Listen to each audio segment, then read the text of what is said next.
ನಂದಿ, ನೀನು ನನಗಾಗಿ ತುಂಬ ಸೇವೆ ಮಾಡಿದ್ದೀಯ. ನೀನು ಧರ್ಮದ ಸಂಕೇತ. ಹಿಂದಿನಿಂದ ಯಾರು ಪ್ರದೋಷದ ಸಮಯದಲ್ಲಿ ನಿನ್ನ ಕೊಂಬುಗಳ ನಡುವೆ ನನ್ನನ್ನು ನೋಡುತ್ತಾರೋ ಮತ್ತು ನಿನ್ನ ಕಿವಿಯಲ್ಲಿ ತಮ್ಮ ಸಂಕಟವನ್ನು ಹೇಳಿಕೊಳ್ಳುತ್ತಾರೋ ಅವರ ಕಷ್ಟವನ್ನು ನಾನು ನನ್ನ ಕಷ್ಟವೆಂದು ಪರಿಗಣಿಸಿ ತಕ್ಷಣ ಪರಿಹರಿಸುತ್ತೇನೆ.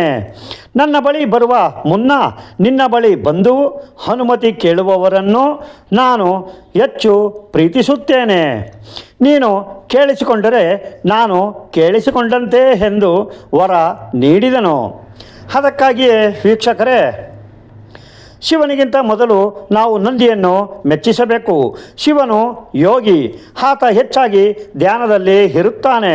ನಾವು ಜೋರಾಗಿ ಕೂಗಿದರೆ ಶಿವನ ತಪಸ್ಸಿಗೆ ತೊಂದರೆಯಾಗಬಹುದು ಎಂಬ ಭಯ ಭಕ್ತರಿಗೆ ಇರುತ್ತದೆ.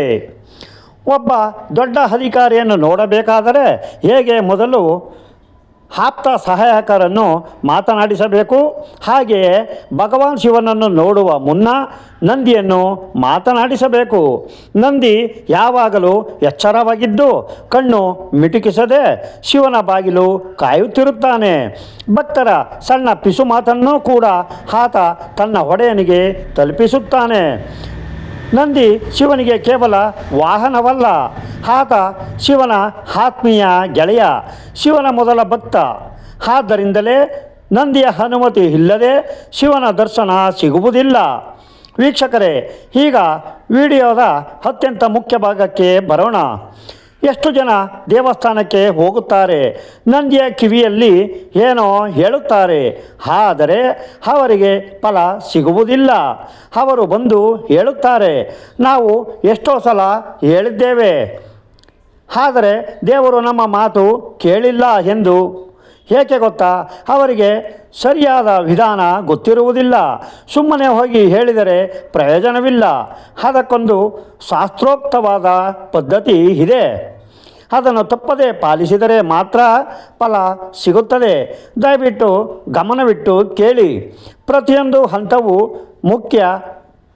ಮೊದಲನೇದಾಗಿ, ದೇವಸ್ಥಾನದಲ್ಲಿ ನಾವು ಪಾಲಿಸಬೇಕಾದ ಕ್ರಮ ಬಹಳ ಮುಖ್ಯ.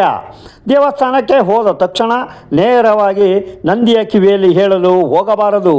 ಇದು ತಪ್ಪು. ಮೊದಲು ದೇವಸ್ಥಾನದ ಒಳಗೆ ಹೋಗಿ ಗಣಪತಿಗೆ ನಮಸ್ಕರಿಸಿ ನಂತರ ಶಿವಲಿಂಗಕ್ಕೆ ಪೂಜೆ ಮಾಡಿ ದರ್ಶನ ಪಡೆದು ಶಿವನಿಗೆ ನಮಸ್ಕರಿಸಿ ಪ್ರಸಾದ ತೆಗೆದುಕೊಂಡು ಹೊರಗೆ ಬರಬೇಕು. ಹೀಗೆ ದರ್ಶನ ಮುಗಿಸಿ ಹೊರಗೆ ಬಂದ ನಂತರವೇ ನಂದಿಯ ಬಳಿ ಹೋಗಬೇಕು.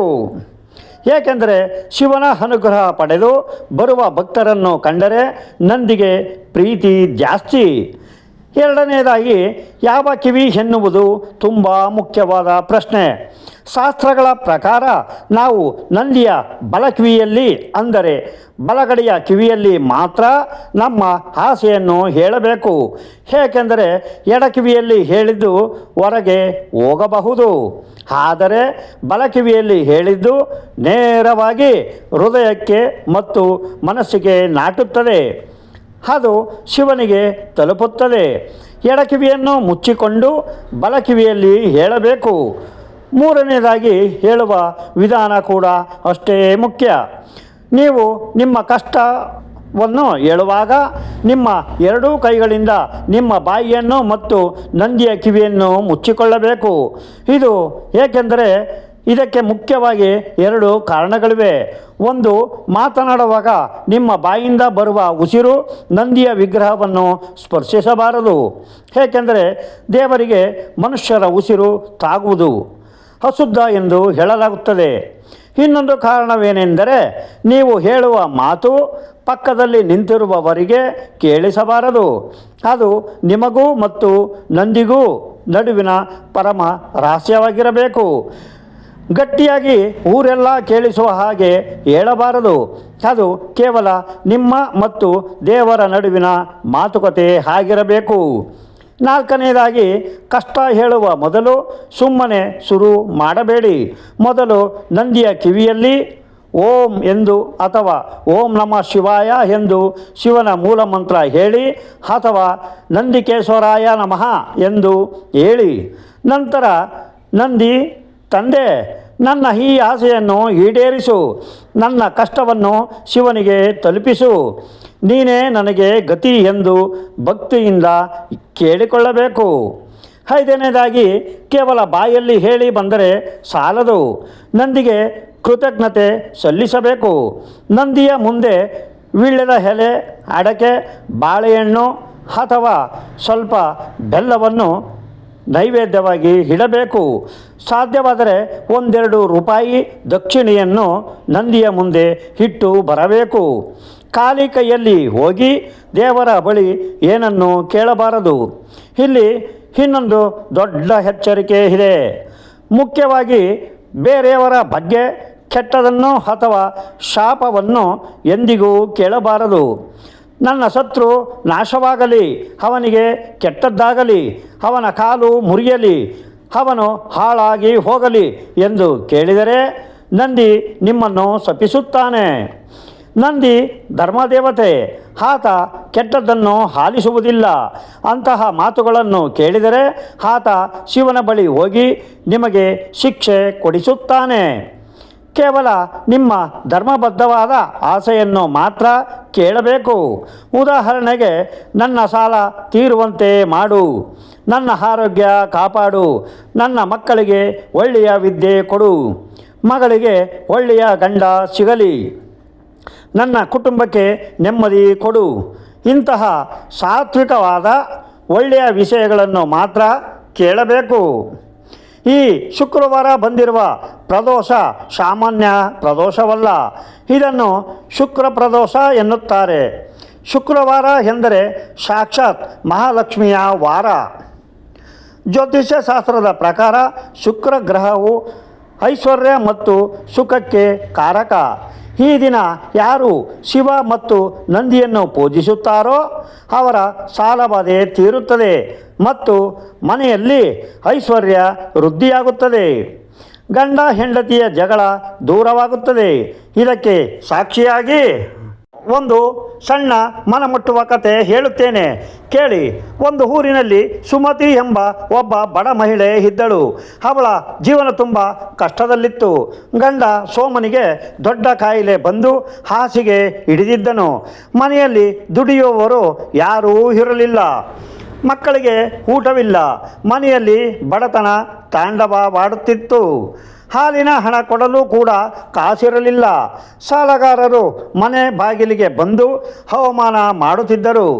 ನಾಳೆ ಸಾಲ ತೀರಿಸದಿದ್ದರೆ ಮನೆಯಿಂದ ಹೊರಗೆ ಹಾಕುತ್ತೇವೆ, ನಿನ್ನ ತಾಳಿ ಮಾರಿಯಾದರೂ ಸಾಲ ತೀರಿಸು ಎಂದು ಬೆದರಿಕೆ ಹಾಕುತ್ತಿದ್ದರು. ಅವಳ ಸಂಕಟ ನೋಡಿ ಭೂಮಿ ತಾಯಿಯೇ ಅಳುವಂತಿತ್ತು. ಅವಳು ಎಷ್ಟೋ ದೇವಸ್ಥಾನಗಳಿಗೆ ಹೋದಳು. ಎಷ್ಟೇ ಪೂಜೆ ಮಾಡಿದರೂ ಶಿವ ಕಣ್ಣು ಬಿಡಲಿಲ್ಲ. ಅವಳಿಗೆ ಬದುಕುವ ಆಸೆಯೇ ಹೊರಟು ಹೋಗಿತ್ತು. ಆತ್ಮಹತ್ಯೆ ಮಾಡಿಕೊಳ್ಳುವ ಯೋಚನೆಯೂ ಬಂತು. ಆಗ ದಾರಿಯಲ್ಲಿ ಹೋಗುತ್ತಿದ್ದ ಒಬ್ಬ ಸಾಧುಗಳು ಆಕೆಗೆ ಹೀಗೆ ಹೇಳಿದರು, ಅಮ್ಮ, ನೀನು ಶಿವನನ್ನು ನೇರವಾಗಿ ಬೇಡಿದರೆ ಫಲ ಸಿಗುವುದು ತಡವಾಗಬಹುದು. ಆದರೆ ಬರುವ ಶುಕ್ರವಾರ ಪ್ರದೋಷವಿದೆ. ಅಂದು ನೀನು ದೇವಸ್ಥಾನಕ್ಕೆ ಹೋಗಿ ನಂದಿಯ ಕಿವಿಯಲ್ಲಿ ನಿನ್ನ ಕಷ್ಟವನ್ನು ಹೇಳಿಕೊ. ನಂದಿ ಬೇಗ ಒಲಿಯುತ್ತಾನೆ. ಅಷ್ಟೇ ಅಲ್ಲ, ಆತ ನಿನ್ನ ಪರವಾಗಿ ಶಿವನ ಹತ್ತಿರ ಮಾತನಾಡುತ್ತಾನೆ ಎಂದು ಹೇಳುತ್ತಾರೆ. ಆ ತಾಯಿ ಅಳುತ್ತಾ ನಂಬಿಕೆಯಿಂದ ಶುಕ್ರವಾರ ಸಂಜೆ ಪ್ರದೋಷದ ಸಮಯದಲ್ಲಿ ದೇವಸ್ಥಾನಕ್ಕೆ ಹೋದಳು. ಶಿವನಿಗೆ ದೀಪ ಹಚ್ಚಿದಳು. ನಂತರ ನಂದಿಯ ವಿಗ್ರಹದ ಹತ್ತಿರ ಬಂದು ಕುಳಿತಳು. ನಂದಿಯ ಕುತ್ತಿಗೆಯನ್ನು ತಬ್ಬಿಕೊಂಡು ನಂದಿಯ ಬಲಕಿವಿಯನ್ನು ತನ್ನ ಸೀರೆಯ ಸೆರಗಿನಿಂದ ಒರೆಸಿ ಕಣ್ಣೀರು ಹಾಕುತ್ತಾ, ತಂದೆ ನಂದಿ, ಜಗತ್ತಿನ ಅಪ್ಪ, ಶಿವನಿಗೆ ನನ್ನ ಕೂಗು ಕೇಳಿಸುತ್ತಿಲ್ಲ.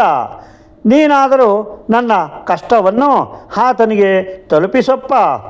ನನ್ನ ಗಂಡನನ್ನು ಉಳಿಸಿಕೊಡು. ನನ್ನ ಮಕ್ಕಳಿಗೆ ಅನ್ನ ಸಿಗುವ ಹಾಗೆ ಮಾಡು.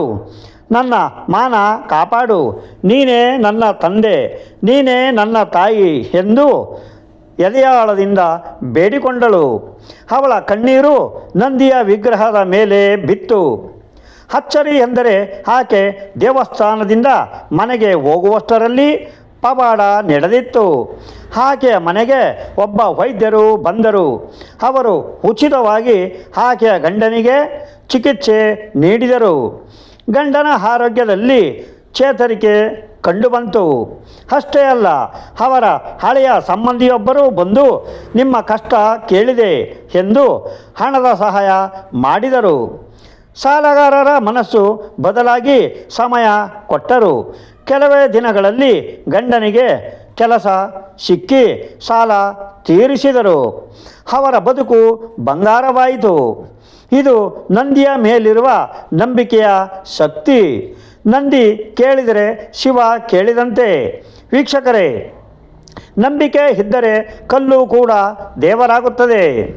ನಂಬಿಕೆ ಇಲ್ಲದಿದ್ದರೆ ದೇವರು ಕೂಡ ಕಲ್ಲಾಗುತ್ತಾನೆ.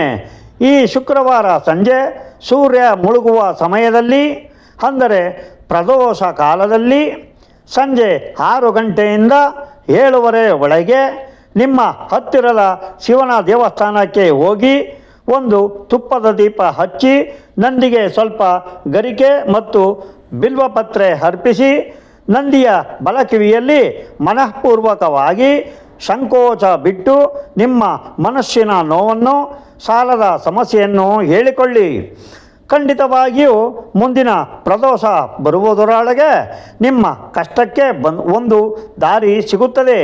ಶಿವನ ಕೃಪೆ ಇದ್ದರೆ ಏನು ಬೇಕಾದರೂ ಸಾಧ್ಯ. ವೀಕ್ಷಕರೇ, ಈ ಮಾಹಿತಿ ನಿಮಗೆ ಇಷ್ಟವಾಗಿದ್ದರೆ ಈ ಪವಿತ್ರವಾದ ವಿಷಯವನ್ನು ನಿಮ್ಮ ಸ್ನೇಹಿತರಿಗೂ ಶೇರ್ ಮಾಡಿ. ತಪ್ಪದೆ ವಿಡಿಯೋನ ಲೈಕ್ ಮಾಡಿ ಮತ್ತು ಕಾಮೆಂಟ್ನಲ್ಲಿ ಓಂ ನಮಃ ಶಿವಾಯ ಅಥವಾ ಜೈ ನಂದಿ ಬಸವಣ್ಣ ಎಂದು ಬರೆಯಿರಿ. ಎಲ್ಲರಿಗೂ ಒಳ್ಳೆಯದಾಗಲಿ. ಶಿವನ ಕೃಪೆ ನಿಮ್ಮ ಮತ್ತು ನಿಮ್ಮ ಕುಟುಂಬದ ಮೇಲಿರಲಿ. ಮತ್ತೆ ಮುಂದಿನ ವಿಡಿಯೋದಲ್ಲಿ ಸಿಗೋಣ. ಅಲ್ಲಿವರೆಗೆ ನಮಸ್ಕಾರಗಳು.